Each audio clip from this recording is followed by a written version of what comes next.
Hi, everyone. Hello, everyone. Thank you so much for joining me here. For everybody at home who's just catching up, this is the How to Get a Job in Games audio panel, where we'll be talking all about audio and games and how you can get involved in this sector of the industry.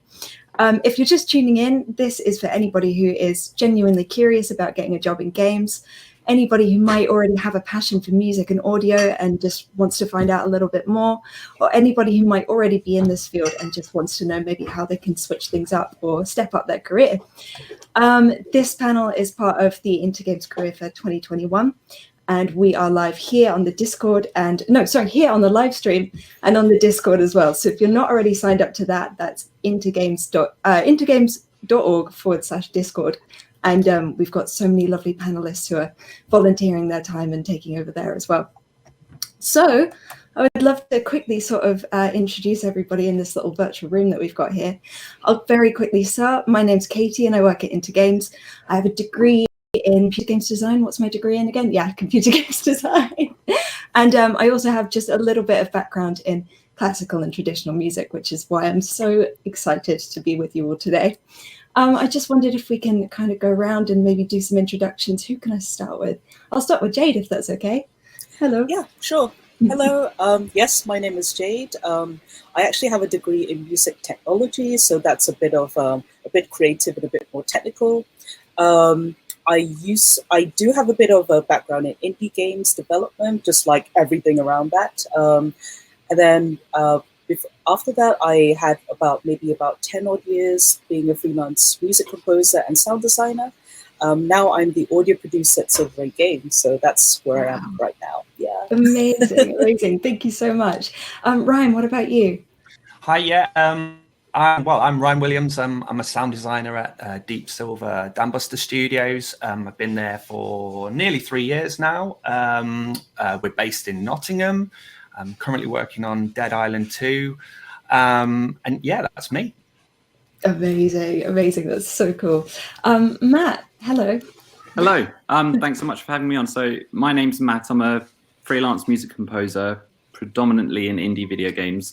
I didn't actually study music or anything to do with computer games. I started off as a hobbyist, and this has been something for me that's kind of organically grown from passion projects up to regular paid work, and it's now something that I do on a part-time basis with solo devs and small teams. That's awesome. That's really, really, really cool. Thank you. And Steve, finally, hello. Hey, so yeah, I'm Steve. I work at Splash Damage. I've been there just under a year now. My background is traditionally in post-production, so I did work in audio post for about 10 or so years before I moved into virtual reality and experiential sort of 3D audio stuff, and then moved over into video games a few years ago. So quite a wide range, but always in audio.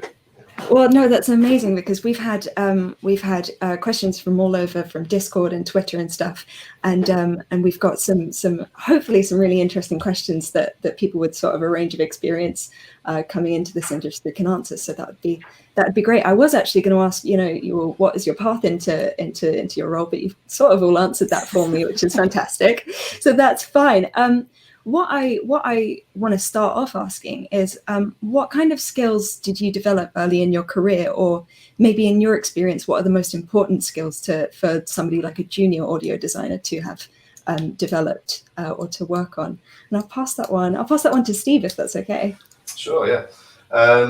I mean, basically, we're designing audio, right? So the first thing you can do is just start getting videos and practicing just track laying, experimenting with sounds, recording your own sounds, understanding how Foley works, and just understanding how to layer sounds to create soundscapes, because it's very easy just to pick a sound from a library or just record a sound, put it on and think it's a done piece of content, but really it's about iteration and really practicing how to sculpt sounds. I know that sounds like an unusual way of describing it, but it is. You're creating a soundscape. So I think just lots of practice really is the best thing you can do, and that's kind of how I started. I would just grab a piece of content or a film or like a trailer for a game and just redesign it and just spend time doing that. And it's a great way of building up your skill set and also your library of sounds and techniques and how to create sort of certain styles of audio. Yeah, awesome. And like listening to those pieces as well and really understanding how 100%. they work probably. Nice. Jade, what about you? What are some important skills that you learned in your early days? I actually think it's more like my soft skills. Actually, it's at the end of the day, you will be working with a team, but obviously, if you're coming from a freelance background, or if you are trying to apply to work in a bigger company, you'll be working with people, and also many different types of people. So, yeah, soft skills is a really core skill set to have, especially when it comes to like reading people and trying to work like what is the best way to communicate and make sure that everyone understands deadlines, what the vision, design concepts are. Because, you know, at the end of the day, you do need to like work together to build this project and product even to be released and shipped. So, yeah, even if you are like really good at your audio skill set, if you can't work with people, it's going to be very difficult. So, yeah, soft skill sets there. Of course, and with sort of audio design as well, in teams of audio design, everybody can hear things so differently. So it's definitely be able to understand how they're kind of hearing and perceiving things as well, I suppose. Exactly. Awesome. Matt, what about you? What are some skills? 100% agree with Jade. So that there is, from a music composition point of view, obviously you can be alone by yourself and trying to understand, okay, how can I use my musical skills to evoke a certain type of feeling or a certain type of vibe. But that aside, I would say the soft skills, so being curious and proactive, responsive and polite and humble and listening, those are soft skills. That can apply to anything. It doesn't have to be audio. And I would say when it comes to music, sometimes when you're listening to a brief that a client wants from you, or they're trying to communicate feedback to you, sometimes they'll make an attempt to use maybe musical words or certain terminology in an attempt to communicate with you, but you have to kind of try and distill the spirit of what they're saying and not take it quite literally, because what they actually need might not be what they're saying. Yes. So that's something I've tried to always do. Oh, that's amazing. Yeah. That's really cool. Ryan, what about you? Yeah, I mean, following on, again, agree with everything everybody said here, but I think the thing that I learned was in how to make sounds fit together, where you have multiple layers. Often what we do is we composite quite a lot of things together. So you get these stacks and stacks of things. It could be one sound that you're creating, or it could be the sound plus the music. And in terms of working out, where to carve out frequencies, where to make space, and try and understand like a whole sequence and context of where the things you are placing, where they're going and what they're going to be riding up against. I mean, nowadays it's we can do dynamic mixes and things, but like getting those basics of not making things fight other things. I think that's something I learned quite early on. It can be on a music mix, it can be on a whole mix of a game. I think that to me was that was a bit of a breakthrough for me. So if you're designing like weapon sounds, like which are composite or something like that, you might want to carve out things to make space for other elements which are really important. Sure. Sometimes it can be so like granular and sort of technical, and you really have to work at it, don't you? So it can be tough sometimes. Yeah, absolutely can. Amazing. Matt, I actually wanted to throw a quick question to you, if you don't mind, because I'm really interested in sort of freelance sound design and kind of the world that is. And I think somebody on our Discord asked a question, and it was just essentially, does part-time sound design work exist? Yes. So I mean, if if you're freelancing, of course, again, right, you can take on as much or as little as you want, and you're able to get. So I have a day job right now. I do this on a part-time basis, my evenings and weekends. I think that's actually very common for freelance music composers, especially ones that work in indie games. So yeah, I would definitely say that that's completely doable. Nice, cool. Have any of you else? What? I can't talk. Have any of you also done sort of other freelance work, or have you mainly worked in studios at all? I have. Okay, cool. Nice. I can definitely like add value to that. It's yeah, it's all about like what you can and cannot do. There's always, I always like err on the side of caution when it comes to freelancing, because it is a huge hustle industry, and you can, overtake too many projects. You can just be like very much overwhelmed. So yeah, part-time, definitely. But what is your part-time? Yes. It's a very like personal thing. So, but absolutely, yes, you can do sound design and all that part-time. Yeah, there's a lot to be said for like setting your boundaries and knowing. Yeah, absolutely. Like that, isn't it? And I think it comes with practice, doesn't it? It comes with just a little bit of experience. Awesome, thank you so much.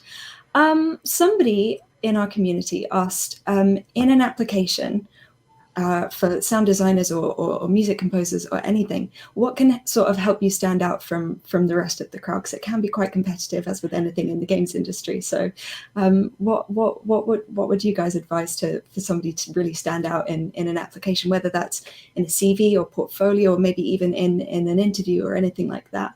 Ryan, do you have any advice? Yeah, I mean, in terms of portfolio stuff, put your best stuff first. That's always the key.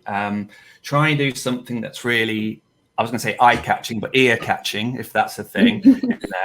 And if you can do something different, so like the bread and butter of sort of application portfolios is that you kind of redesign something, but maybe take an element and do something unexpected with it. I think you have to prove yourself quickly, but maybe do something that's a little bit unexpected in there. Or the other sort of route you could go down there is like try and just make something pretty much fully functional that's playable, like some sort of a mod or an Unreal level, in which you can really go to town and show that almost like the full remit of what you've got to do. So I spent months on a portfolio piece where I just got into sort of Unreal, and it made me understand so many other parts as well, which is I found really, really useful.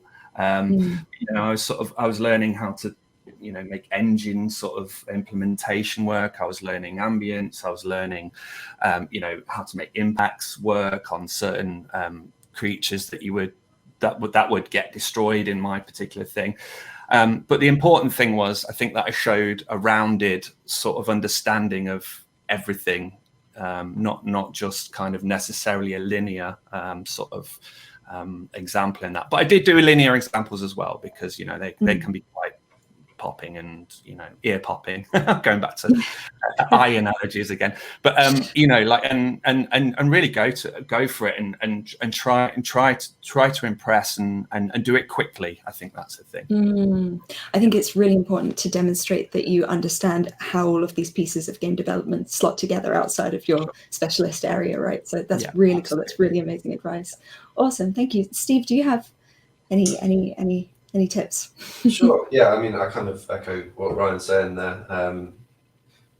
Don't be afraid to use non-game stuff as well. If there's a piece of film that you think that you could use to demonstrate your sound design skills or composition skills, then go for it. Just what we're looking for is solid and sort of solid design, but also, as Ryan said, something that stands out from the crowd a little bit.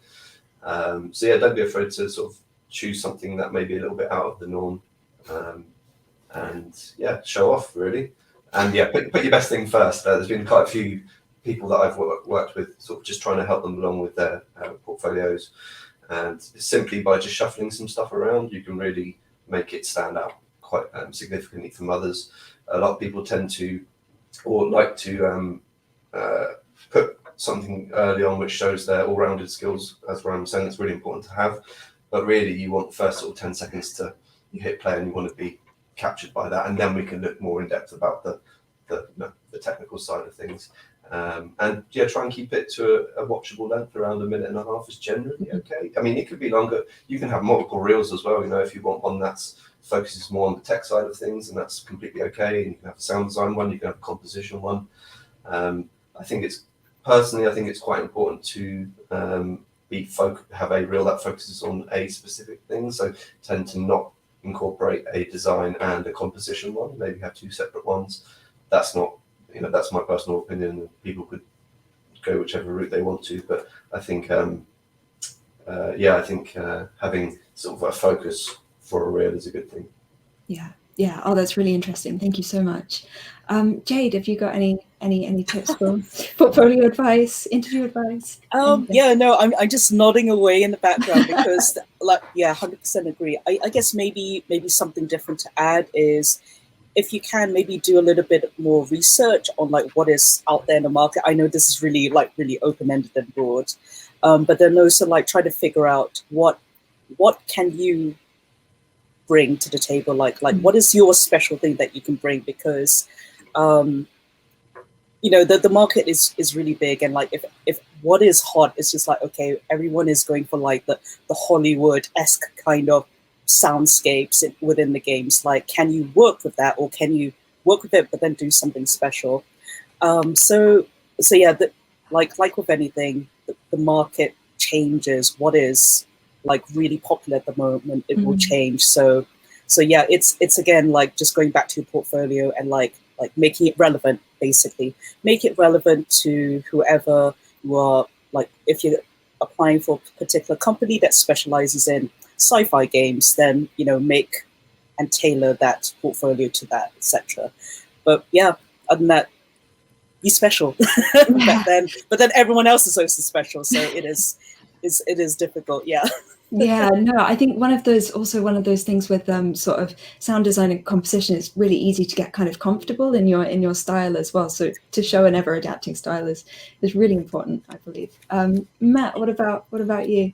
Right. So, I mean, obviously, I'm not in the business of reviewing others' portfolios, but I do have some thoughts. I would say my main advice would be to write music intentionally with your own voice, not necessarily just trying to ape others, because that's how you think a video game composer should sound. The only other thing is there's a great Twitch show called Real Talk, which I'm sure many of you have heard of, REEL. It's some of the people from Power Up Audio. They kind of review sound design portfolios, and there's lots of great advice on that. You can kind of distill what you think applies to you, even as a composer, and apply it to yourself. I guess if I were doing this, I would say, okay, let's put myself in the mind of an employer, and I have 3 minutes to try and understand who you are and what you're all about, and then try and make that 3 minutes count. Yeah. Oh, amazing. Really cool. Thank you so much. And to kind of lead on for that as well, we've had a question that says, if you've done a lot of non-game sound work that's relevant to how you approach audio design in the industry, and this person gave examples such as like theatre or installation music, should they include that in their portfolio? And if so, how should it be presented? I would guess that it is important to include everything if it's good, but I was just interested to hear what you guys might say about that. Jade, do you have any tips on that? Just going around him. Oh yeah. No, so ironically I have started like looking into the theatre space as well, so it's really like new and interesting, especially coming from someone who doesn't have a theatre background.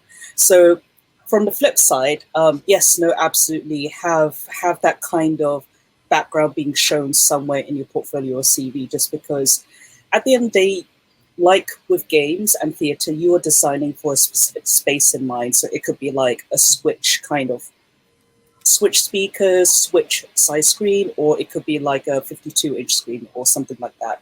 So you need to be aware of like how sound can be delivered through different speaker sets and different quality of speaker sets, but then also you kind of want to make all the different player experiences quite like the same in that way. So yeah, I do think it is really, really relevant, and because you have outside game industry knowledge, I think that can bring something fresh to your approaches. So that's answering one part of the question, and then I guess the second question is it could be like video snippets, or like if you did something technical, maybe even like a behind the scenes video of like what you did on the theatre stage or something. That I think that's useful. So yeah, passing on to someone now. Yeah, no, it's a really fun way to present that as well. Yeah, does anybody else have any advice on that at all? It's kind of a very specific question, I'm very sorry. Anybody worked in theatre? I haven't worked in theatre, but I have worked in used to work on a lot of rides for theme parks, so it would be multiple speaker installation rides, which it's a really useful thing to kind of have it in my back pocket, because it kind of allowed, as Jade was saying, that you're designing for a specific space. You have multiple different parts of things of audio going on at one time. You have screens, you have overhead speakers, you have in-car speakers, and that really challenges you to think about your design and the way that you're balancing the sounds against other things that are going on. And it's a similar concept. So how we work in games, as Ryan mentioned earlier, carving out space for various things.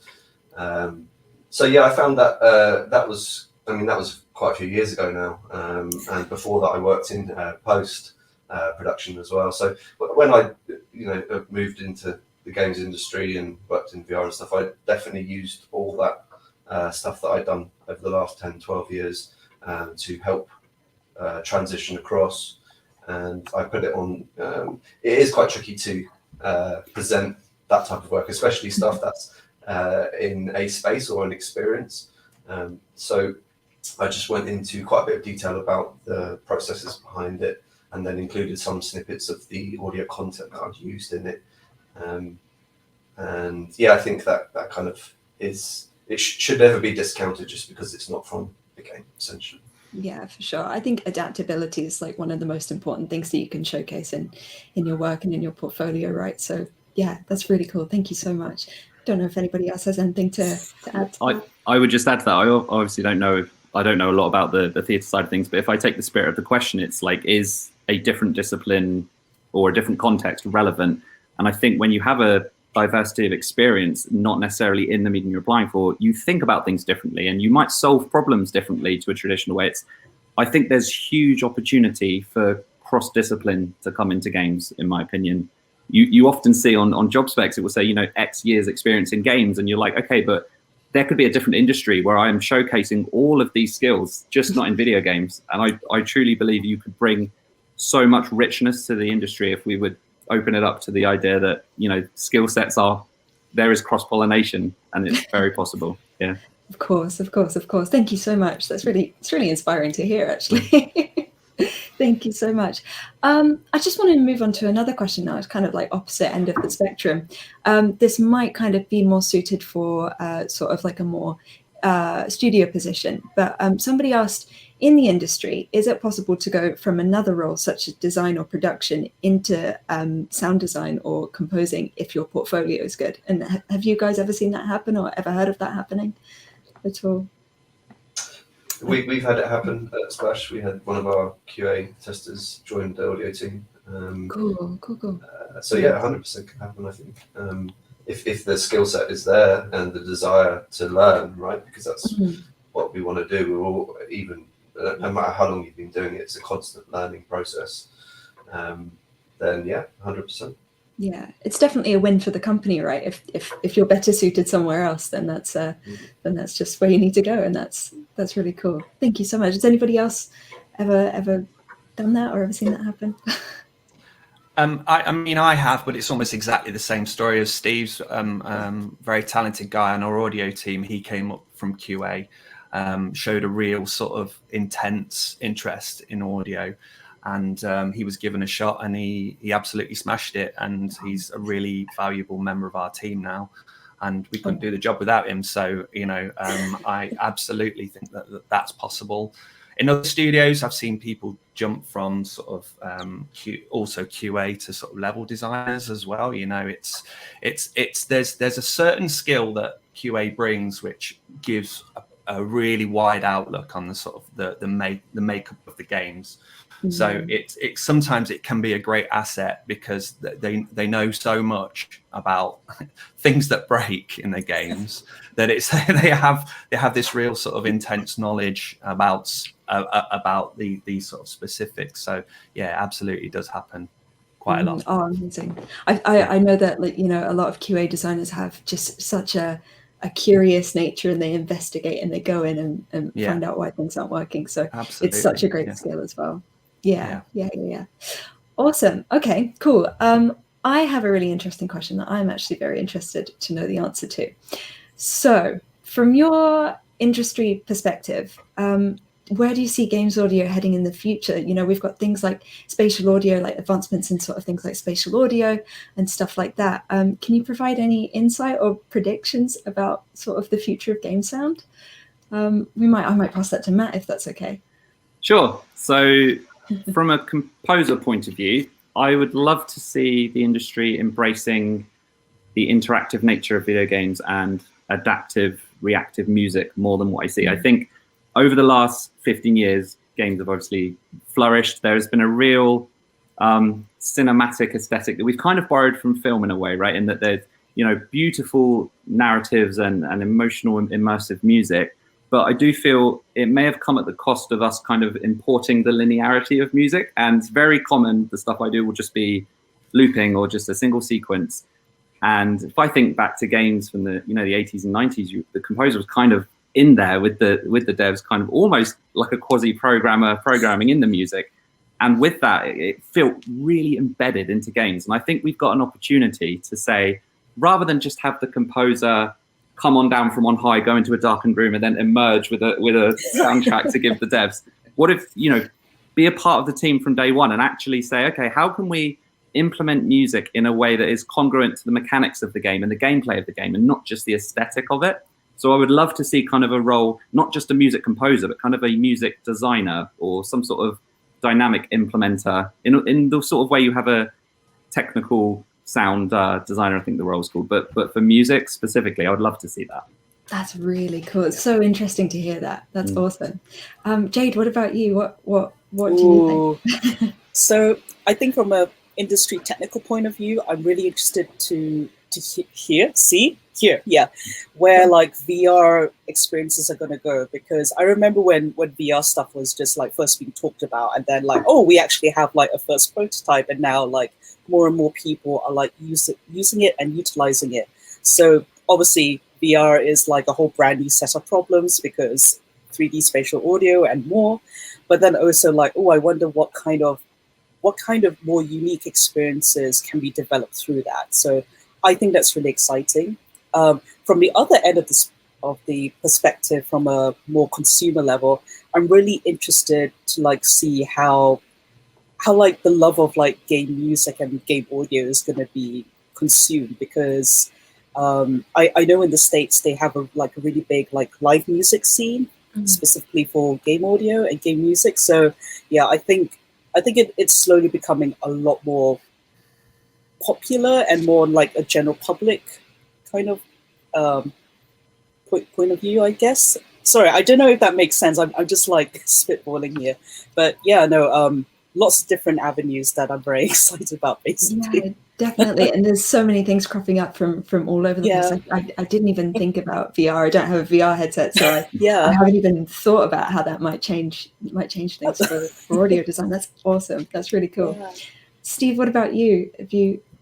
What do you think about the future of audio? Sure. I mean, I think it's really exciting to start with. I think similar to what Jade was saying, people are much more aware of audio in their daily lives than they've previously been. A lot of that's to do with accessibility to portable devices and headphones, where people are just constantly listening to things. And 10 or even 5 years ago, that point, maybe not 5, but 10 years ago, it wasn't the norm, right? And people are embracing audio technology, and with Apple adopting Dolby Atmos, and it's becoming the norm for 3D audio to be part of your listening experience. So I've worked in 3D audio. It's been a kind of a personal passion of mine for 15 or 20 years, and I'm quite interested in ambisonics and the way that works. And I managed to work on a couple of VR experiences over the last sort of 5 years that have been quite heavily involved in using 3D audio as a storytelling technique. And I think that's a really useful and interesting dynamic that you can use audio to further a narrative in VR specifically. But just generally, I think, to not go on a massive ramble about it, because I tend to when I talk about 3D audio, is that it's just going to become much more accessible and almost expected, really. There'll be an expectation from consumers and players of games that the games that they are playing have high quality 3D positional audio. Yeah, that's awesome. I think studies that have come out by using sort of audio to guide and reward the player just blow my mind. I think that's really cool, and there's so much psychologically going on there as well. So that's sick. That's really cool. Ryan, what about you? So everything everyone else has said, Sure. I'll take that. But the thing that I've been really impressed with is the leap in controller audio. The PS5, I've been playing Ratchet and Clank and also Astro's Playroom as well, and I've been absolutely blown away, slightly devastated by how good the sound from that controller is in both of those titles.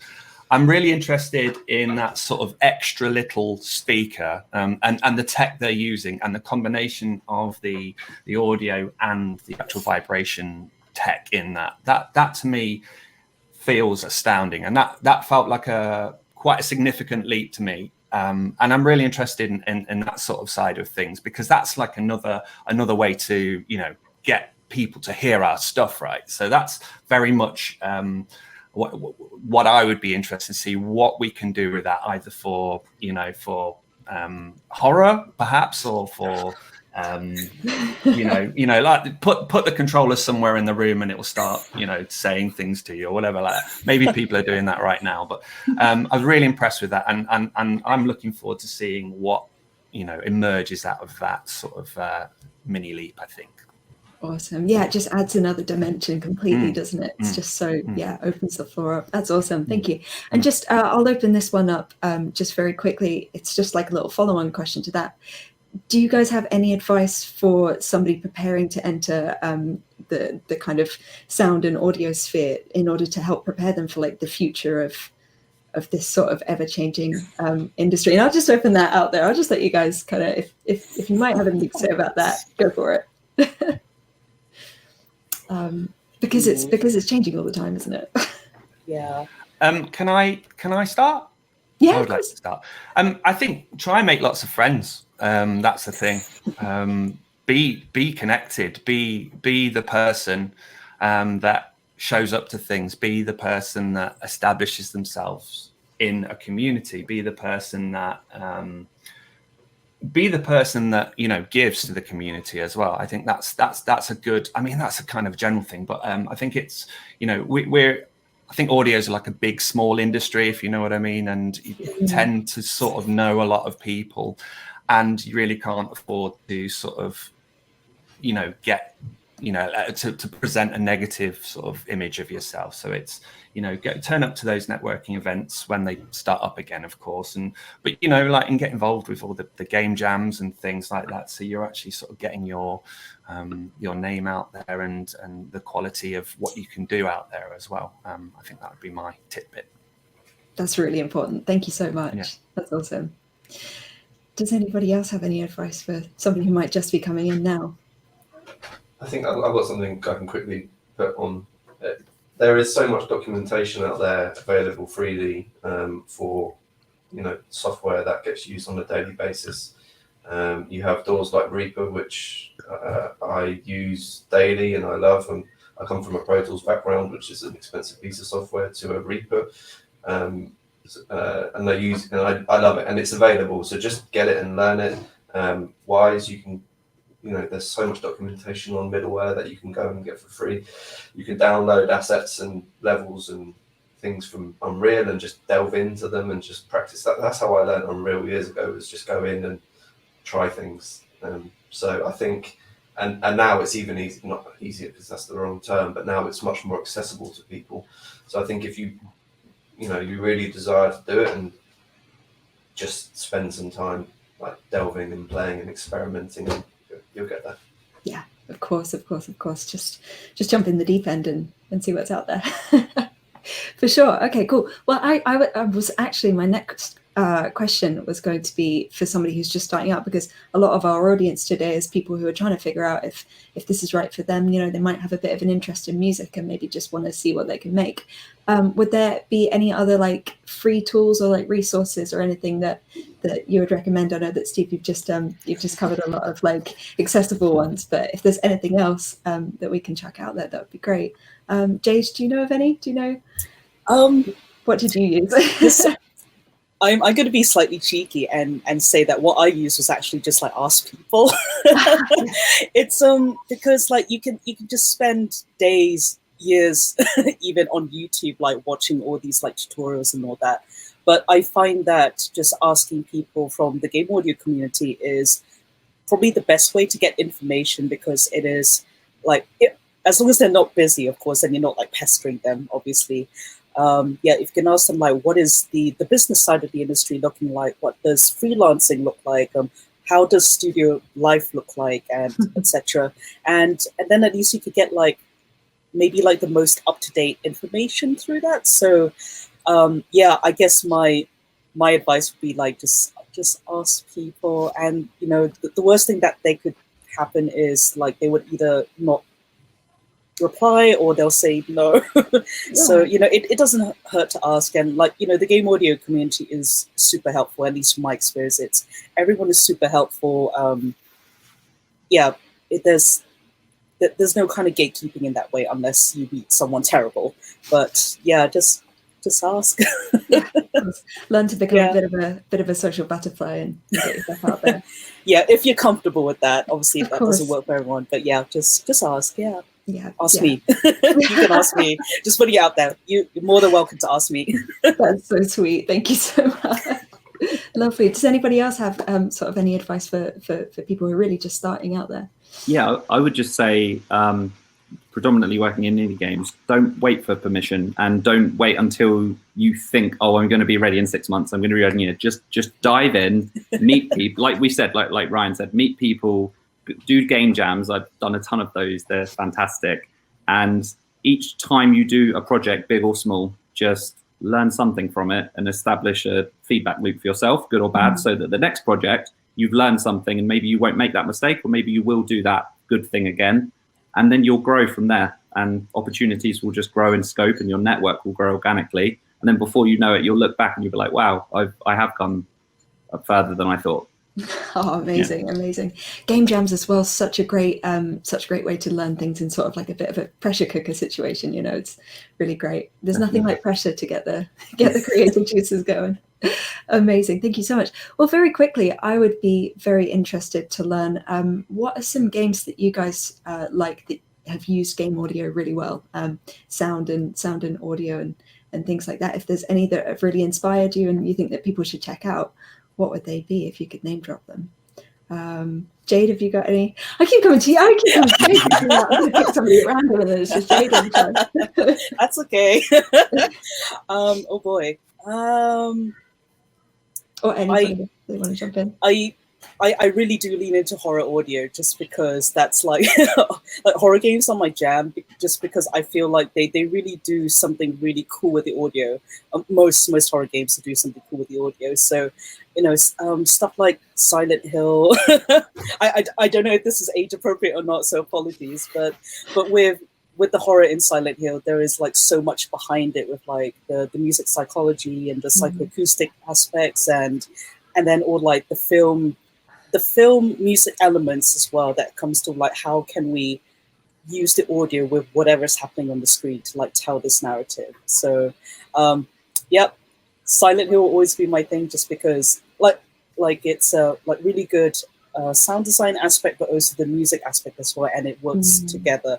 So yeah, that's my current fave and will forever be my fave. Yeah. I love that Silent Hill has such a great score as well. It's just ridiculous. Yeah. Thank you so much. Steve, what about you? Have you got any sort of sound design game inspirations?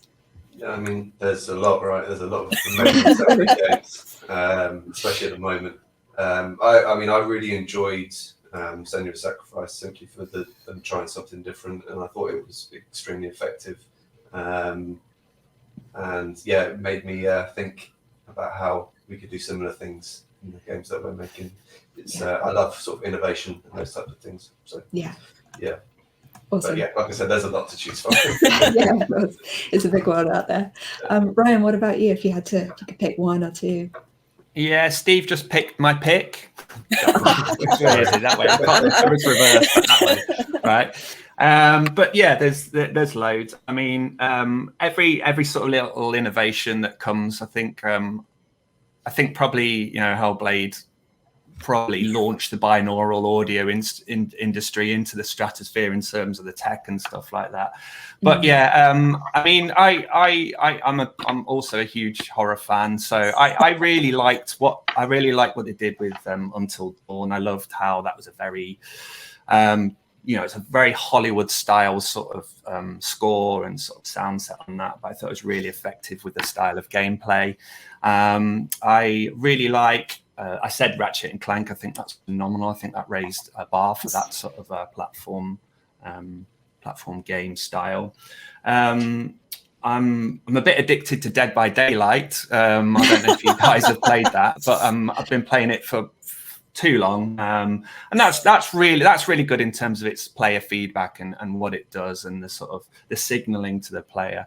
And then all of the the Last of Us and everything that Naughty Dog does, obviously, those things as well. They would be my jam. Awesome. Thank you so much. And Matt, what about you? I don't think I would suggest anything groundbreaking that no one hasn't heard of, but I would say for me, maybe different game music for different reasons. So Ocarina of Time is a classic, just simply because the music is a part of the story, right? It's very important. Austin Wintory's score for Journey, it made me feel things. And same. And I would say Breath of the Wild more recently, just simply because it felt beautifully organic in a way that I haven't really experienced music before. Just the way it was sort of so congruent to the action that you were hearing, and it was so sparse, and there was so much confidence in the simplicity that I think was beautiful. Yeah, of course. Oh, thank you so much. Well, there's lots. I just asked that question because I think there's lots for people to go away and maybe have a look at and take some inspiration from. So that's awesome. Thank you so much, you guys. And last question, just is there anything else that we maybe haven't mentioned that you would, if you could give advice to your sort of just starting out in game audio self, what would you have liked to hear back in the day? If we've not mentioned anything, what would you tell everyone? Ryan, shall we start? I would say resilience is a thing, and I went a long way around with getting to where I am, but the resilience is the key thing. The knocking on the doors and keep producing, keep showing yourself off, and then knock on some more doors again. Be respectful. Don't be, literally knocking on doors constantly. I think you don't take a knockback as like a final thing. You just keep going with it. Keep on swimming, as Dory said, and keep on going there. And if you can try and get a laser focus into sort of massaging the sort of universe into sort of leading you into a place, like manage serendipity, try and make it so that you can get to a place, you can get to where you want to go by all of these elements. So do your networking, do your hard work, do your portfolios, and just keep on trying. Don't give up. Awesome. Thank you so much. Thank you. Steve, would you say anything that you'd like to hear? Yeah, there was one thing actually, and it's quite similar to what Ryan just mentioned, but I think we tend to be creative people that are composers and designers, and it can be quite hard to receive criticism, but I think it's really important to learn that criticism is constructive, or it should be constructive most of the time. But some things you do, people will not like or think is the correct way. So to be able to take on board feedback and apply that feedback to what you're doing is, I think, a really good skill to learn, but also a good mentality to have from the beginning. Yes. Because it's subjective, right? We're making, most of the time what we're doing is pretty subjective. So. Yeah, of course. No, that's really great. Thank you so much. Jade, what about you? I'm going to be cheeky and say 2 points. One is more, if you're coming from a freelance background, do create as many safety nets as you can, because freelancing, you are hustling. It's difficult to figure out when your next gig will be coming in, and when income will be coming, when you find the client that you'll be working with. So definitely do set up as many safety nets as you can. And the second point that I do want to make is, I've now forgotten it. Yeah. No, I remember now. It's there is a place for you in the industry, whether you're more people orientated, creative orientated, or more technical orientated. There is a space for you in the game audio umbrella sphere. Because I used to be a composer as well, but I've now moved into production, and I have a space here. So please don't feel like if you're struggling to like understand Wise or Unity or Unreal and you can't get your head around code, that's okay. There is still a place for you here. So yeah, keep at it as well. That's amazing. Don't get disheartened. I love that. Yeah. Thank you so much. And Matt, before we wrap up, would there be any? I would say, there's probably 2 lessons I've learned over the years, and I've learned both of them the hard way. I would say number 1 is complex isn't better. So when I started out, I was so desperate to display my technical proficiency that I would do layer on layer and this piece of music and that piece of music, and it would kind of sound great, but not wonderful if it was on loop a number of times. And the lesson I've come to learn is almost always my music is made better when I take things away from it and I get to the core idea of what it is. There is a purity in simplicity, and it takes confidence to just present something that seems quite simple on the surface, but it is the perfect music for the context of what you're doing it for. So that's one lesson. And the second one, I think this applies to all freelancers, is to value yourself.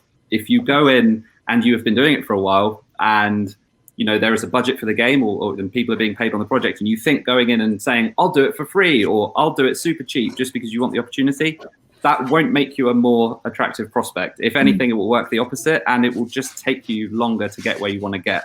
And like I said, I've learned that the hard way over the years, and I'm still not great at it. Oh, amazing. No, thank you so much for giving some advice from experiences.